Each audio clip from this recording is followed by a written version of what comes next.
नमस्कार दोस्तों, संकल्प मैथ क्लासेस में आपका स्वागत है। मैं करा रहा हूँ आपको UP TET maths special notes. और यूपी टेट के अलावा यदि आप कोई और भी एग्ज़ाम अगर दे रहे हो तो उससे संबंधित भी वीडियो, मैथ्स के वीडियो इसमें पड़े हुए हैं, उनको आप देख सकते हैं और नोट्स बना सकते हैं। इसका देखिए पहला सवाल दे रखा है इसमें, ये भाग विधि पे मैं आधारित आपको सवाल बता रहा हूँ।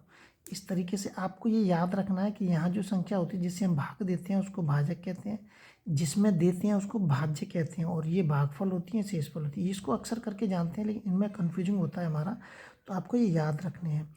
और इसका ये एक सूत्र बन जाता है, भाज्य बराबर के भाजक इंटू के भागफल प्लस शेषफल। ये वाला सूत्र बन जाता है, ये आपको याद रखना है।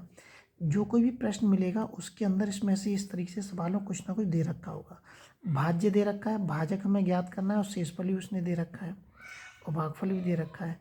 तो भाज्य बराबर के भाजक इंटू के भागफल प्लस शेषफल। तो इसमें भाज्य की जगह भाज्य का मान रख दिया, भाजक में ज्ञात करना है, भागफल भी दे रखा है, शेषफल भी दे रखा है। इसकी कैलकुलेशन आप अपने आप कर सकते हैं सवाल की। अगला सवाल देखते हैं। अगला जो सवाल दे रखा है इसमें, यदि किसी संख्या में 48 से भाग देने पर 23 शेष बचता है तो संख्या में 16 से भाग देने पर कितना शेष बचेगा। देखिए यहाँ पे कह रहा है 23 शेष बचता है, फिर कह रहा है 16 से भाग देने पर क्या शेष बचेगा। मतलब दोनों शेष शेष कहेगा वो, यहाँ पे भी शेष बच रहा है और शेष ही वो आगे पूछ रहा है। तो आपको क्या करना है कि इस वाली संख्या का आपको इस वाले शेष में भाग दे देना है, और जो शेषफल होगा वो ये आपका उत्तर आ जाएगा। लेकिन ये वाली जो संख्या है ये बड़ी होनी चाहिए इस वाली संख्या से। अगर ये वाली संख्या हमारी ये वाली संख्या बड़ी है और ये छोटी है तो आप उसको ज्ञात नहीं कर पाएंगे। जैसे कि इसमें एक सवाल दे रखा है, मैंने यहाँ पर रख दिया है कि किसी संख्या में 30 का भाग देने पर 20 शेष बचता है उस संख्या में 25 से भाग देने पर क्या शेष बचेगा। तो देखिए शेष 25 से भाग देना है, इसमें 20। मैंने अभी कहा था कि ये संख्या छोटी होनी चाहिए, बड़ी होनी चाहिए, लेकिन ये इस जगह पर बड़ी हो गई है और ये छोटी है। 25 का आप 20 में भाग नहीं दे सकते, वो पॉइंटों में आएगा, वो एक अलग चीज़ होती है, लेकिन यहाँ पे आपको सीधा सीधा ही भाग देना है। तो ये इसमें क्या लिख देंगे, ये इसको हम ज्ञात नहीं कर सकते। अगला देखिए, यदि किसी संख्या में 32 का भाग देने पर 15 शेष बचे तो उस संख्या में 8 का भाग देने पर क्या शेष बचेगा। वही शेष तो 8 का 15 में भाग दीजिए, ये दे दिया 8 का कितना शेष बच रहा है, 7 शेष बच रहा है। आगे देखते हैं, आगे जो दे रखा है इसमें कि 10 की पावर के 22 में 9 का भाग देने पर क्या शेष बचेगा। देखिए आपको भाग देना है 10 में, कितनी बार देंगे, 9 एकन 9, कितना बच रहा है, एक बच रहा है। जो एक शेष बच रहा है उसको इस जगह पे इस तरीके से लिख देते हैं, एक बच रहा है ना। अब एक के ऊपर कितनी भी घात हो उससे कोई फर्क ही नहीं पड़ेगा, एक के ऊपर कितनी भी घात हो कोई फर्क नहीं पड़ेगा, कितना एक ही आ जाएगा। तो यहाँ जो संख्या होती है ऊपर यही शेष होता है, क्या होता है, यही वाली संख्या आपकी शेष मानी जाएगी। तो कितना शेष बचेगा, 9 का 10 में भाग देने पर यहाँ जो संख्या बचेगी वो शेष मानी जाएगी। तो उत्तर क्या होगा, ये वाली संख्या होगी 1। इसमें कई प्रकार के सवाल आपको मिलेंगे जो मैं आपको आगे वीडियो में आपको बताने वाला हूँ। टेट में ज़्यादा टफ नहीं आते, नॉर्मली सवाल ही आपको मिलते हैं। अब ये देखिए 16 की पावर के 22 में भाग देना है कितने का, 15 की पावर के 22 में 16 का भाग देना है। ये भाग दे रहे हैं, भाग के रूप में लिख दिया मैंने, 15 ऊपर 16 नीचे। अगर इन दोनों का अंतर एक ही है, जैसे वो दे रखा था ऊपर 10 था नीचे 9 था, अंतर एक होना चाहिए, तो आप उसमें भाग दे सकते हैं आसानी से। चाहे ऊपर कम हो या ज़्यादा हो, इससे कोई फ़र्क नहीं पड़ता है। 15 कम है, 16 ज़्यादा है, तो 16 का 15 में भाग देंगे आप तो माइनस में बचेगा 1।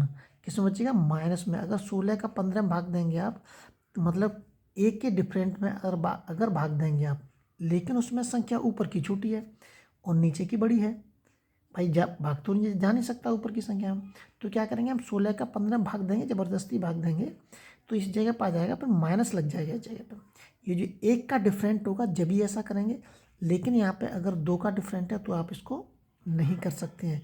फिर हम क्या करेंगे, इसको हम फिर तोड़ेंगे, ऐसे घातों को तोड़ते हैं, वो एक अलग मैटर हो जाता है, वो ज़्यादा लेंथी सवाल हो जाता है जो टेट में नहीं पूछा जाएगा। तो 16 का माइनस क्यों 1 आ जाएगा। अब 1 पे तो कोई फर्क नहीं पड़ेगा, इस पर घात क्या है, यहाँ पे जो घात दे रखी है सम दे रखी है। अगर सम घात है तो माइनस खत्म हो जाएगा, अगर विषम घात है तो माइनस यहाँ पे लग जाएगा। तो एक यहाँ पे कितना बचेगा, एक ही बचेगा, एक पे कोई फर्क नहीं पड़ेगा 22 से। तो हमारी घात क्या हो जाएगी, उसमें शेषफल क्या हो जाएगा, हमारा एक ही आपका शेषफल हो जाएगा। अगला सवाल देखते हैं, समझ गए होंगे आप अच्छे से अब इसमें देखिए 15 का माइनस भी आ जाएगा, माइनस आ जाएगा। अब यहाँ पर विषम घात है तो माइनस ऑटोमेटिकली आएगा। अब यहाँ पे आपको ध्यान रखना है, सवाल में विशेष ध्यान रखना है कि अब तक मैंने इसको प्लस थे वो बताए थे, अब यहाँ पे माइनस है। अगर यहाँ पे माइनस आ जाता है, माइनस क्यों आया, क्योंकि यहाँ पर ऊपर घात विषम है, इसलिए ये माइनस 7 चला जाएगा, जैसा है वैसे। अगर माइनस आता है तो 16 में से आपको ये माइनस घटाना पड़ेगा। अब हमारा जो उत्तर है वो ये -1 नहीं होगा। अब हमें क्या करेंगे कि नीचे की संख्या में तो -1 घटाएंगे 15, तो शेषफल कितना हो जाएगा, 15 हो जाएगा। इसका ध्यान रखना है आपको अच्छे से। अगला सवाल देखते हैं। ये दे रखा है, ये एक का ही डिफरेंट है, आपको इससे कोई फर्क नहीं पड़ता है कि यहाँ पर 2 संख्या दे रखी है। आपको 3 का 4 में भाग देना है, तो कितना 1 बचेगा, क्योंकि ये तो ज़्यादा है ये कम है, तो प्लस में 1 बचेगा।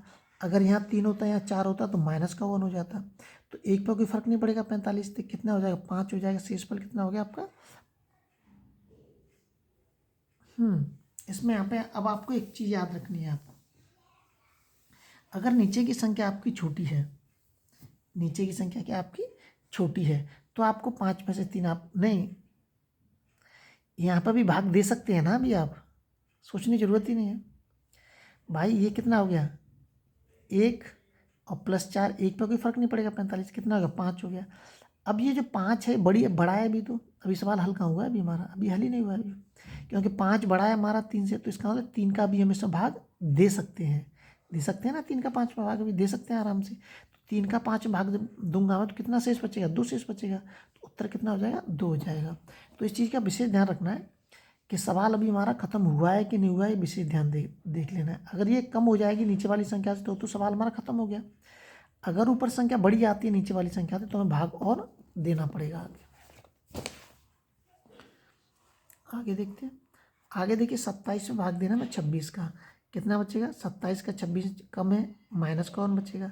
संख्या कैसी सम है तो माइनस खत्म हो जाएगा। ये कितना 27। अब 27 का 27 में भी मैं भाग दे सकता हूँ, अभी भाग में, अभी तो आराम से जा सकता है। तो कितना शेषफल बचेगा, 0 शेषफल बचेगा। तो उत्तर क्या होगा, 0 हो जाएगा।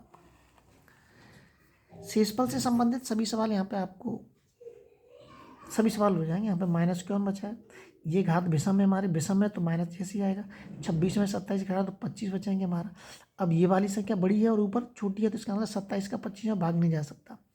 अगर यहाँ पे 1 का डिफरेंट होता है, यहाँ 26 आ जाते तो आप भाग दे सकते थे उसमें, तो दे सकते थे भाग, माइनस में आ जाता ना फिर उसमें। लेकिन 2 का डिफरेंट है, इसलिए आप इसको छोड़ देंगे, जो कहते हैं 25 का 25 आपका उत्तर हो जाएगा। इन पॉइंटों का विशेष ध्यान रखना है आपको, जो मैं बता रहा हूँ आपको। अगर घात सम आ जाती, एक जैसी आ जाती है, सेम घात, और 2 संख्या दे रखी हो, तो क्या करेंगे, हम दोनों को जोड़ देंगे। 13 को 11 को कितने जाएंगे, 24। 24 में फिर कितने से भाग जा सकता है, 24 से जा सकता है, सीधा सीधा उत्तर हो जाएगा आपको। यहाँ भी सेम घात है, 9 में से 5 घटा दीजिए, कितना बचेगा, 4 बचेगा। 4 में कितने का भाग जाएगा, 4 से जाएगा, उत्तर हो जाएगा। जी मैंने आपको भाग विधि पर आधारित सवाल बताए अभी, और देखता हूँ शायद इस भाग विधि पर आधारित और सवाल है कि नहीं। हाँ, अभी और हैं भाग विधि पर आधारित सवाल, वो मैं आपको कल की वीडियो में बताता हूँ। जब तक आप अपने लेवल वीडियो को शेयर सब्सक्राइब जरूर करें।